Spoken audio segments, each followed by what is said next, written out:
نو الله فرمای دا کفار او منافقین مد جهنم منست ورزولای شي. وسيق الذين كفروا إلى جهنم زمرا الله فرمي وردل د کافرانو بجهنم تبوت للیشی.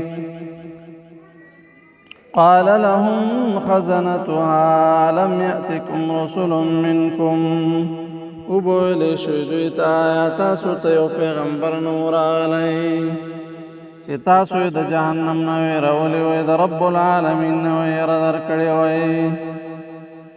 نو فادخلوا ابواب جهنم خالدین فیها پس داخل شئ هغه دروازو د جهنم ته داخل وکړئ شئ جهنم دروازو ته. فبئس مثوى المتکبرین الله فرمای ډیر بد ځای د هغه مغرورو دپاره.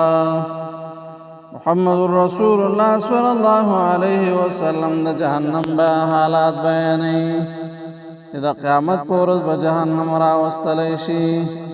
یؤتا بجهنم یوم القیامه لها 70,000 زمام جهنم به د قیامت په ورځ باندې راوستلی شي. د دې دپاره به اویا زنځیرونو باندې تړلی شوی وي. مع كل زمام 70,000 ملك يجرونها د هر یو زنځیر سره به اویا ملایکه علیهم الصلاة والسلام یا هغوی به رانیولی او راکش کاږي وی. محمد رسول الله صلی الله علیه وسلم فرماید زما امتیانو جهنم ډیر سخت ځای ده، دې نه نجات لارې پیدا کړئ. اتقوا النار ولو بشق التمره د جهنم د اور نه ځان وساتئ اگر که ټوکړه د خرما ولې نه وي. دا د رب العالمین په لاره کې ورکړئ او دارنګې صدقه وکړئ.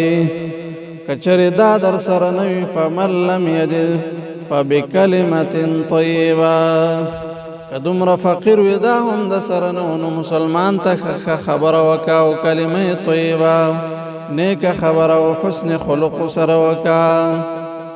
عبدالله بن مسعود رضی اللہ عنہ فرمائی الکیس من یتعظ بغیره والشقی من یتعظ بنفسه. اوخیار هغه څوک د چې نورو نه عبرت واخلي او بدبخت هغه انسان نه چې یوازې د عذاب د لارې نه هوښیار شي. کله چې د جهنم عذابونو وینو بیا عقل سرته راشي نو دا ډېر کم عقل انسان د څوک چې په عذابونو سره هوښیارېږي بلکې مخکې له مخکې نه مرګ نه مخکې رب العالمین راضي کا. یا ابن آدم ما اجرأک علی النار اے د آدم بچیا ته دومره زړور څنګه شوې چې اور ته ځان بې پروایي سره نږدې کوي. رب العالمین موږ ته پناه را نصیب کړي. نو د رب العالمین په دربار کې لاس اوچتو اللهم اجرنا من النار یا الہ العالمین موږ د جهنم د اور نه وساتې. وجعلنا من الذین استجابوا للنذیر او یا الہ العالمین دا خلقنا موگرزی چی قبولتیا کی دا کسانو سوک چی تنبیح ورکی اوی تلبیک وائی یعنی دعوت قبلوی دا رب العالمین خبر منی. ولا تجعلنا ممن کذبو او دا خلقنا موگرزی چی آغا نسبت درو کی. فادخلوا النار و بیا جہنم تداخلی پا نسبت درو کولو سرا یعنی د رب العالمین وعدو سره باندې بدګماني کوي دارنګ دروغ غني. یا ارحم الراحمین اے غزات چې ترحم کوونکې په باندې رحم وکي.